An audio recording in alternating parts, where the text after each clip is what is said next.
है ओम का नियम। तो बस आप इस वीडियो के शुरू से अंत तक बने रहिए। आपके बोर्ड एग्जाम का 5 नंबर यानी ओम का नियम जो कंप्लीट होने वाला है, तो बस इस वीडियो को आपको शुरू से देखना है। शुरू से अंत तक देखने के बाद आपका जो ओम का नियम है वो पूरा आपके दिमाग में ठोक दिया जाएगा। जय हिंद दोस्तों, आप लोग देख रहे हैं यूट्यूब का एक छोटा सा चैनल जिसका नाम है फाड़ू ऑनलाइन एजुकेशन। तो इस चैनल पर आपको बहुत बहुत स्वागत है। और आज के इस वीडियो में हम लेकर आए हैं क्लास 10th फिजिक्स का एक बहुत ही महत्वपूर्ण टॉपिक जिसका नाम है ओम का नियम। तो बस आप इस वीडियो के शुरू से अंत तक बने रहिए। आपके बोर्ड एग्जाम का 5 नंबर यानी ओम का नियम जो कंप्लीट होने वाला है, तो बस इस वीडियो को आपको शुरू से देखना है।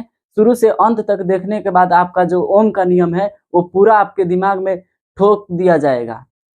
तो इसके लिए सबसे पहले आपके ओम के बारे में जानकारी कुछ दे दे। तो ओम थे एक जर्मन वैज्ञानिक, ठीक है। जो जर्मन वैज्ञानिक थे उनका जन्म हुआ था सन 1787 ईस्वी में और निधन हो गया था 1854 ईस्वी में। और इनका पूरा नाम था जॉर्ज साइमन ओम।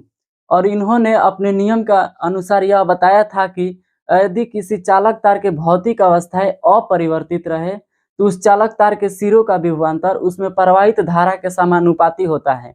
तो आपको ये डिफिनीशन याद नहीं करना है, जो मैं फिगर बताऊंगा उसको ध्यान पूर्वक देखना है। उसके बाद देखने के बाद ये डिफिनीशन जो है आपको यूं ही याद हो जाएगा। बस इसके लिए आपको बस शुरू से अंत तक इस फिगर को देखना है जो मैं बताऊंगा। फिगर के देखने के बाद आपका ये डिफिनीशन होगा, ये यूं ही याद हो जाएगा। तो इसके लिए बस आप ध्यान दीजिए वीडियो पर और देखिए जो फिगर जो बन रहा है कैसे बन रहा है। इन्होंने कहा था कि एक चालक तार लेना है। मान लेते हैं ये चालक तार हो गया ए बी, ठीक है।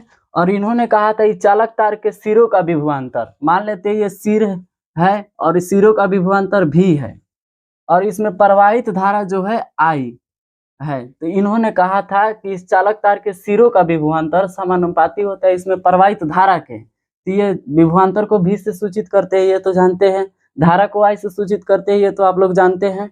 तो ये समानुपाती हो जाता है किसका, आई का। जैसे अब बात कर लेते हैं, जो बहुत सारे बच्चे कहते हैं समानुपाती क्या होता है, इसका मतलब क्या होता है।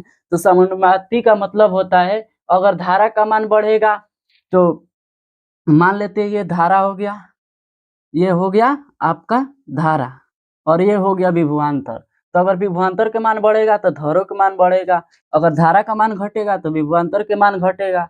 तो समानुपाती का मतलब यही होता है कि अगर विभवांतर का मान बढ़ेगा तो धारा का मान भी बढ़ेगा और धारा का मान घटेगा तो विभवांतर का मान भी घटेगा। तो बहुत सारे बच्चों को ये डाउट होता है, तो ये डाउट क्लियर हो गया।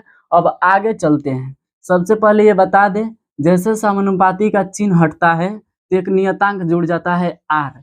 आखिर ये आर होता क्या है मैं आपको आगे बताऊंगा, बस जो कर रहा हूँ वो समझते जाइए।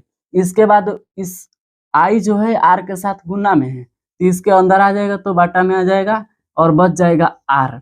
अब बात कर लेते हैं दोस्तों, ये हो गया आपका ओम का नियम। अब बात कर लेते हैं आर आखिर है क्या।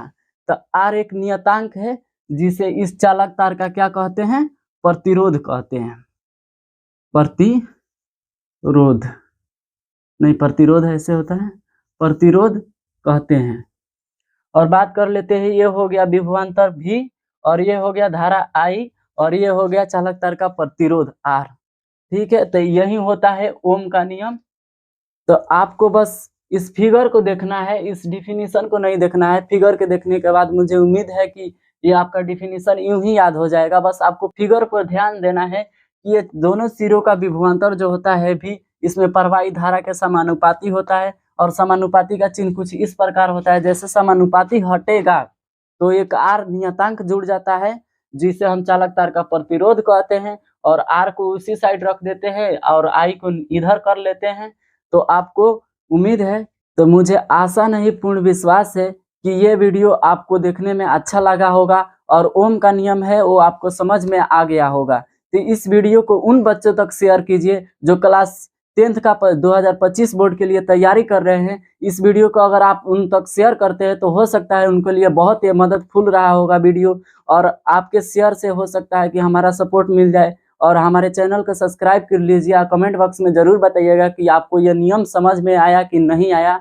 अगर इसका आप सत्यापन चाहते हैं तो कमेंट बॉक्स में भी बताइएगा, जे सर इसका सत्यापन करके बताइए, तो हम आपको सत्यापन के लिए इसका एक अलग से वीडियो बनाकर लाएंगे। तब तक के लिए मिलते हैं अगले वीडियो में। जय हिंद, जय बिहार।